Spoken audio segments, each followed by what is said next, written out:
Hi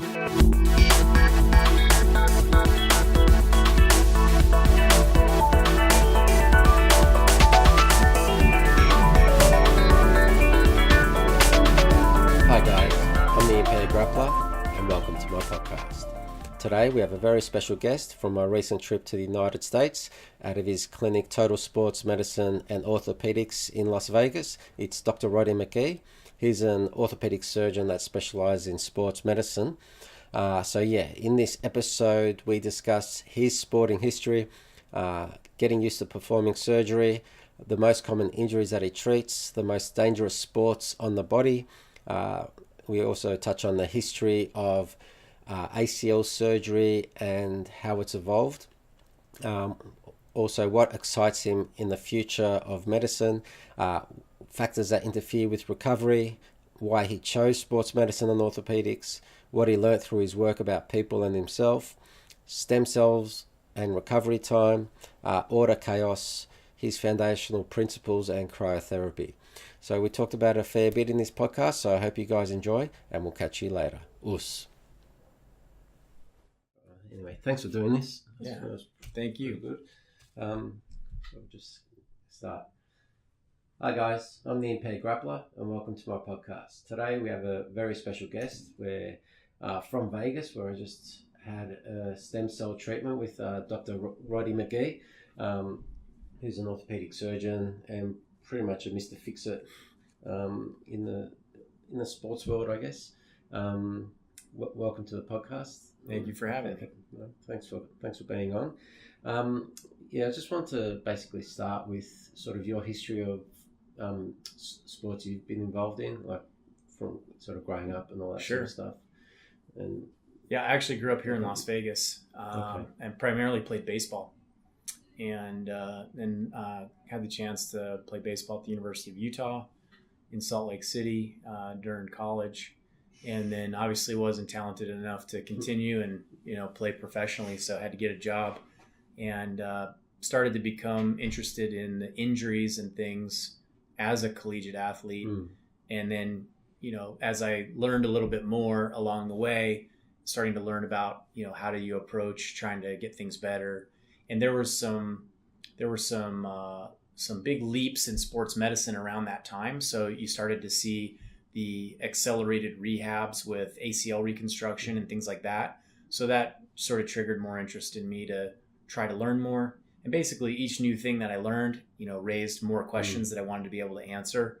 And then have been fortunate enough now to have gone through the orthopedic surgery training and sports medicine training, and now, living back home where I grew up and having the chance to take care of people that sustain these injuries. Yeah. Well, with the orthopedic surgery, like learning it and cutting up bodies and stuff, was there ever any part where it was like a bit much for you, or it was just sort of? Definitely in the beginning, the first day I remember observing some surgery. I actually had to go in the bathroom and I was sweating and I was nauseous, and it turns out that it's just a pretty normal experience for anybody seeing some of those things for the first time. Yeah. It's a little crazy how you normalize some of this stuff over time, but there's still definitely, moments where in the middle of a case, I'll just think, holy cow, I can't believe what we do to people. But then, of course, I get the benefit of the reward of seeing people getting better and getting back to things they enjoy. And so that's, what drives me to try to keep finding good things for our patients to help them get better. Fair enough. So, what's the most common injury that you come across? In a sports medicine practice, we see a lot of knee and shoulder. So one of the most common things I take care of is ACL injury, and then the reconstructions, and there are some newer techniques where we can do a primary repair of the ligament injury for the right type of injury. And in the right patient. And then we see lots of shoulder injuries, especially because we take care of a lot of baseball, me having been a baseball guy.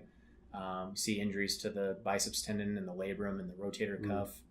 And you see, in our sports where there's traumatic injuries, like grappling and football, American football, things like that, soccer, shoulder dislocation is a common injury that ends up needing surgical repair at times. Okay. So what sport gives the sort of, I guess, the most hardcore injuries or the worst injuries? Or For us, the biggest ones are collision sports like American football.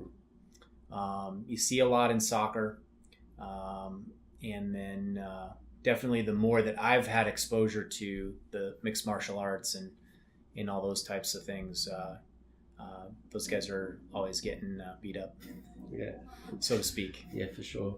Well, yeah, mixed martial arts is more than just sort of one sport, but so we'll talk about the ACL. Like, there's a new research I heard Rogan talking about the new ACL research that.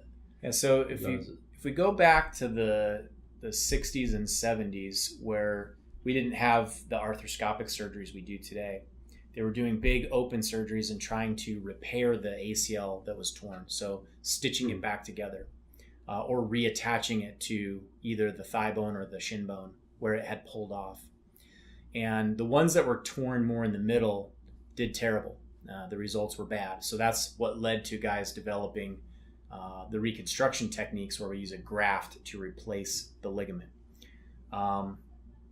However, in re-reviewing some of that old literature, we found that there was, subsets of patients that did really well from that surgery.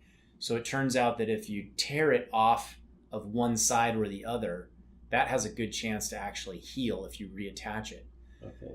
But now we have arthroscopic techniques and instruments that have been engineered to make these things so much easier than it was back when we did a big open procedure.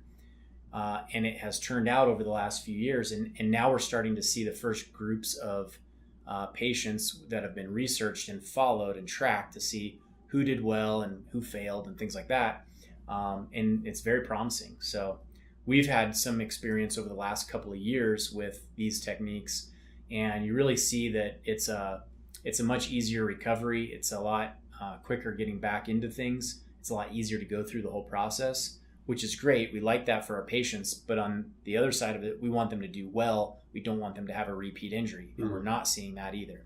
So the ones that are, detached ligament from the femur or the tibia, those can be, it turns out that you can reattach that to its original spot, and it looks like the body will actually heal. Okay. All right, cool. So with regards to what's new in the medical literature, what excites you? Like what with what's coming in the future, like with regards to robotics, stem cells, AI, there's even science and like CRISPR technology and. I mean, the things that we're seeing in the regenerative medicine side are really incredible. It's been accelerating the last 5 years for sure. There's currently something like 400 plus clinical trials going on in this area. So we'll be finding out. Yeah. And then you find out dosages and all that sort of stuff as well. Yeah, dosing and frequency. I mean, these are things that are not dialed in. And what would the timeline be on those? Years. We're years away from really having great, definitions of any of this stuff. Yeah, I think. Yeah, fair enough. But with like everything else, certainly our information is going to come faster than it has in the past. Yeah, it's like an exponential sort of growth. More people doing it. Yeah. Has anyone done any dietary research with not enough link that with the stem cells or biologicals? It's really hard to control that, and one of the difficult things with any nutrition study is patient reporting and accuracy. Yeah. So and there's so many variables to control. It's hard to know, but in my own experience, it certainly seems like when we also factor in the patient's nutrition, or it's a patient that already has decided that that's a primary important goal of theirs, they seem to respond better. And I don't have science to back that up. I don't have data, but just my general feeling is that I notice those people respond differently. Yeah, it'll be fascinating if they finally figure all that out in the future and for sure link it all together. Yeah. So like just things like we mentioned diet, but like stress and psychological and lifestyle choices that are there any of those that sort of encourage injuries, or? I don't know so much about encourage, but you certainly see barriers to getting better when if people have all these other factors that are adding up and interfering with the potential to get better. So, we try to talk to our patients about some of those things. Again, go back to baseball is the area that I have the most experience and the most sort of understanding, having gone through myself. When we're taking care of those types of athletes, I actually encourage them to read about some of the baseball sports psychology books. There's a book, Heads Up Baseball, and the second version that just came out recently. I give it to all the baseball guys that I treat because they usually have a period of downtime where they can't physically train. So, we'll explain to them, look, this is a time that you can make improvements. In this case, we can make improvements in your brain and your mental approach to your game while you can't be performing physically. And if we can at least take advantage of that time and be getting better in some way. So I think if people took that approach, kind of looking at all the spokes on the wheel, like how can I improve every aspect if I'm trying to get better for my sport, for performance, getting back to performance in the case of a lot of folks that I'm seeing. I think if we can attack it from every angle, then we have the best chance to do well. Yeah, fair enough. Yeah. Cool.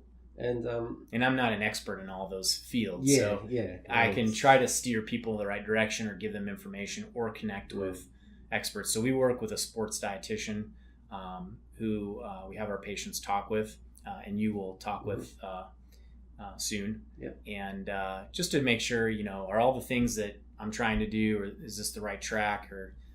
And she's been pretty good about counseling people on, what are some of the myths and things in the media that you're hearing about, and what practically can we do to maximize our chance to do well.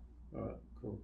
Sounds good. So, do you ever see people exercising and just think to yourself, you're doing it wrong, and just want to go up to them? And just... So, my degree is exercise physiology, and I actually worked as a trainer in my friend's gym when I was younger.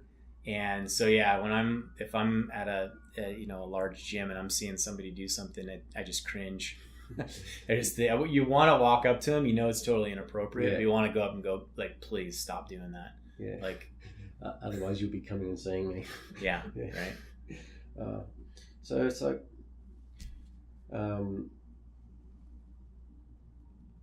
So why did you choose sports medicine and orthopedics? Like, you kind of touched on that before. Yeah, I think it really was just kind of the natural progression for me of things I was interested in and wanting to answer questions. My own natural intellectual curiosity pushed me towards that, and it's made it so where I really don't feel like I'm working when I'm at work. I don't feel like I get up in the morning and have to go to work. I'm just doing things I like. I'm talking about things I like to talk about. And so I think that's really just kind of what led to it. I had to get a job in something. I found something that I liked and was interested in, and I've been lucky from there to, continue to get the opportunities I had. Yeah, well, you're getting into medical school, getting into an orthopedic training program, like, this was a long road. And I've been lucky. Well, you obviously sort of enjoy it, and it sort of comes across, and would something like archery be beneficial for me to, or in particular for me to do, like for recovery, for like rehab sort of thing, or would that be probably some bigger stressor? It's a pretty high skill. It's a high skill thing. Number one. Number two, I don't think I would be using that as a part of a rehab program until you were pretty far along down the line, just because of the, the strength and the components to do it well, what that involves. So there's probably a bunch of steps I would do before I jumped into that, but I wouldn't take that off the table. Yeah, fair enough. So, like, through having your practice here, what have you learned about people and yourself, like through the sports medicine practice? I've learned in the last couple of years, since we've really gone down this road with the regenerative medicine treatments, I've met some incredible people I've been really impressed with how driven a lot of people are, how motivated they are, how dedicated they are. I've seen a lot of stuff like that where, I just thought, wow, like I've been really lucky to meet some incredible people that, some people you've heard of their names and some people you never would have. They're just, really talented folks that, they have a job, but then they're really driven in a particular athletic pursuit. And is there something similar between all those people, like with that, with the drive that they have? Yeah, I mean, I think that's it. I think it's that desire to perform, that competitive nature, and the real willingness to do everything they can to take care of themselves. So I've been impressed by that. Well, how do they compare to just a normal? Makes me feel like I need to be working a lot harder in the gym and stuff like that. Yeah, it's always like, what am I doing with myself? All these people are. How do you find the time to do all that? Yeah. That's one of the things I wonder. It's hard to do it all. Is there any like with the athletes you get in? Is there any kind of common modalities or beliefs or just things that they do that they all do that they believe in, but like it's not necessarily scientifically proven? Maybe anecdotally. That's a good question. You see a lot of people doing things that that they think are helping them. You see a lot of people dedicated to a bunch of different kinds of things too. Not necessarily one thing that I see all of them doing, but everybody has something that they're clinging to. Something worked, or they did something around the time that they also had success, and so they associate that with it, and so that makes them a believer in it. And you can tell them science and you can give them facts and data all you want, but if something that they were doing happened around the time that they had, some sentinel moment in their career, and they're gonna stick with it. Yeah, fair enough. So it's like, I wear my red undies because I got a touchdown that day. Yeah, and we used to say, if you think it helps you, it does. It does, yeah. I just wanted to touch on sort of concussions and CTE, and like would stem cells be beneficial with that sort of stuff, or biological treatments? Or I'm sure people are going to try to find out. I mean, if there's something that we can be doing to minimize the effect, then we're going to want to find out. It's not my particular area of expertise, even though it is within sports, but I'm sure there's going to be studies coming out regarding that. Yeah, I don't know for sure if that ultimately will show to either lessen the effect or decrease the return time or any of that type of thing, but it will be interesting to see. Well, what kind of, like in general with like your patients, what kind of return time do you usually see, or like just getting back to normal from? Yeah, it's a tough question because it's so it's so dependent on the type of injury and the specific activity in a sport. So you could see, like, for example, in a football player that's a defensive guy with a hand fracture. Well, we can cast that and pad it, and he can play that day. A baseball pitcher with a hand injury, or a hitter, who's got to grip the bat, there's no chance. Like they're going to have an extended period where they have rehab. So it depends. In terms of just kind of generally, like, how long does it take for people to see the effect of an injection like we've done for you, for example? It seems like the common feedback is that people are noticing something within the first week, a fair amount of improvement within 4 weeks, and then continued improvement for several months after we've treated them. Now, that's dependent on a lot of things too. So, I tell our patients all the time, if you have pain, we can't just give you an injection and pat you on the back and say, see you later. Like, if you're having pain, there's going to be dysfunction in that limb. You might have motion restrictions, you might have strength deficits. There's a lot of things that we need to work on and that you'll need in addition to the treatment to get all the way better. So we have to be, again, that's the whole idea of like attacking it from all angles. Like, got to make sure we're treating the root of the problem as well as the symptoms too. Yeah, the mechanical cause of the issue. Yeah. So like the joint injection versus IV, the IV, can you talk about the difference between the IV injection? I wish I could give fantastic answers on that. It's really not known. I mean, there's definitely people that are trying IV treatments. There's places that are doing it. We certainly have, been able to do it safely in patients that were interested in it. But we don't really know what and how, what we're attacking at this point, or if, things are getting to where they need to go. Is there any issue with the idea of the pulmonary trap? So the belief that you put it into the vein delivers the blood, goes through the heart and the pulmonary vasculature, and does it stay there primarily, or is it able to still get delivered to all the tissue? There's so many questions that are unanswered. But more and more of these anecdotal stories keep coming back, and we keep seeing our patients coming back telling us on things that, frankly, I didn't think had a chance to do well. And they keep giving us good feedback, saying they're doing well, they're back to the things they like, and other little improvements. And in patients that have tried all kinds of other treatments, like this isn't the first thing they've tried. They've tried everything else, and yet they say this has been different. So that's what's got our attention. It's like, okay, there is something different. Yeah. And now, trying to get down to those details is where we're heading. Yeah.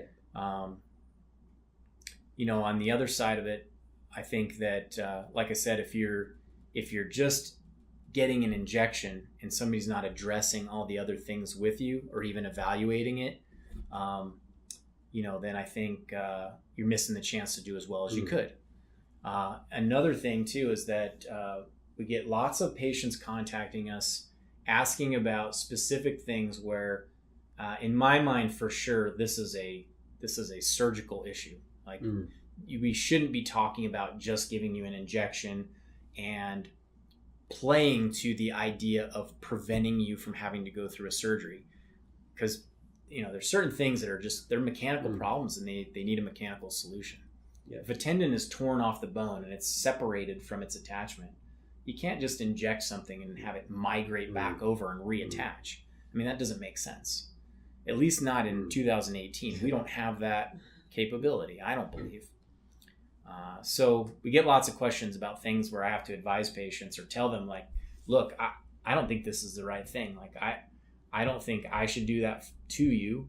And if anybody else is advising you that you should, I think you should, get even another opinion and be sure that, this is ultimately the best thing for you. Okay. Another question that I ask all my guests is, how have you found order in times of chaos? Like, there's a good and the dark within us all, and through injuries and through even seeing like some of your patients and through surgery. Like, is there been any times where you face challenge and anything you've learnt from that, like, in your life? Well, yeah, all the time. I mean, we have complications with our patients, and it's very difficult to go through. Even with all of our training, preparation, everything we do, you can technically do something well in that day of surgery, and the patient can fail. And it's very difficult to handle, number one, because obviously we want our patients to do well. In those times, we try to be forthcoming with the patient, let them know, first of all, ahead of time, what the potentials are for the outcome, and have them prepared for that. And then, when things don't go perfectly, you just have to talk to them, be honest, give them options, let them know, how we can go about it, and just give them as much information as possible so they can get what they need. Yeah. But it's very tough. Yeah. Well, the honesty is the most important thing. Yeah. So, what foundational principles have you had since you were a child, or something you've always believed in? And is there something that you used to believe in that you've sort of had to sort of throw away because you were mistaken? I think the main, foundational belief is that if you have effort towards something that, you can get to whatever goal is that you're trying to set. And, taking large things, breaking them down into small segments, and then in a stepwise fashion, just working your way towards it. Things that I believed in that now I'm not sure about. I don't know. Like, I haven't, I'm sure there's a bunch of things like that. I don't know that I've given that a ton of thought. But, fair enough. And was there another question in there that as a part of that? Oh, just sort of how they've evolved and like just changing, like how you sort of change your mind. Yeah, well, it occurs all the time in orthopedic surgery because as new information or new idea gets presented, then things that we previously believed to be dogma or clear fact kind of gets turned on its head. So like the idea of repairing the ligament, the ACL. Like, 10 years ago we would have said you shouldn't do that to people. And now that I've actually gone through it with my own patients and seen them succeed, do you think, wow, I guess we just weren't looking at it through the right lens at that time. So yeah, this new information comes about all the time that kind of changes your perspective, and you just try to stay current with it. And on the other side of that, we don't take every new thing and just leap fully in on that until we've established that if we're going to try something new or bring something a little bit of a different aspect to how we care for people, you want to choose the right person where the safety is very high and the risk is acceptable for both me and the patient. So I'll give you an example. The first patient that I did the ligament repair on, he was a high school kid who was hurt in the spring, and so to do the reconstruction on his knee injury would have meant he would have missed that season's football games. So we talked about the possibility of the repair technique and the fact that, okay, this could give you a chance to play this year. So, and if it fails, then, and we have to do the reconstruction technique, well, you still would miss this year, but you'd still be ready for the following year. So if we do the reconstruction now, you're going to play next year, not this year. If we do the repair, you might play this year. And if it doesn't work, then we'll still have you ready for the next year. So it was a calculated gamble to some degree. We felt strongly about the science behind the idea of doing the repair. But in that particular case, it was acceptable risk because it was going to give him a chance for one extra season of football. Yeah, fair enough. Good calculation. Yeah. So just with regards to my hand, like when I first came in, I was hoping to get stem cells in the wrist as well as the elbow. Yeah. But yeah, you took a look at the X-rays and the scans and said no, it's too far gone. So what does my hand compare to? Have you seen similar sort of injuries in the past, or is it more just from the arthritis, or does it look a bit worse?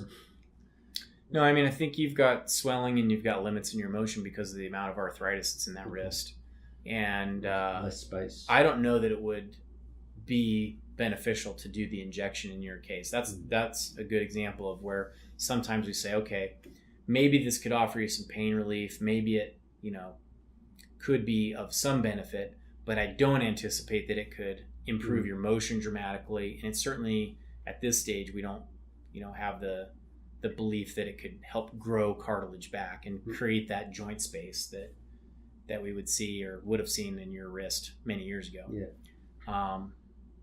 Now, I don't particularly see a lot of wrist arthritis just because it's not the focus of my practice, but I've seen plenty of wrists that look that bad and quite a bit worse. So, yeah, fair enough. Just finally, with regards to cryotherapy, I saw in your pamphlets one of my rehab things was cryotherapy. Sure. Can you explain the effects of cryotherapy and whether or not heat versus cold? Yeah, so there's a lot of people debating about this, or how effective can the cryotherapy be? we've used these modalities forever, and I've used them on plenty of things for myself. I personally believe in using ice and other forms of cryotherapy. Now, for an acute injury, we know that there may not be benefit for an extended period after it happens. But I personally I believe in using it. I believe in, that it can be beneficial, even if it's just for a little bit of pain mitigation. Then, I'm in favor of it. Yeah, fair enough. All right, so that's pretty much it. Cool. Do we get it all? Yeah. All right. Thanks. And yeah, we'll be in touch. Alrighty, guys. I hope you enjoyed that podcast with Dr. McGee as much as I enjoyed doing it. So thank you, Dr. McGee, for allowing me the pleasure. So be sure to check out Dr. McGee's links in the description below, as well as my links to my social media. Be sure to leave a like, follow, subscribe, and share. Leave a comment down below. Also, keep an eye out on my YouTube page. I'll be posting a few videos soon, including one of the stem cell treatment, a video rolling with Hannah Gracie, and some other rolling videos as well. So keep your eyes out on that, and thanks for watching. Peace.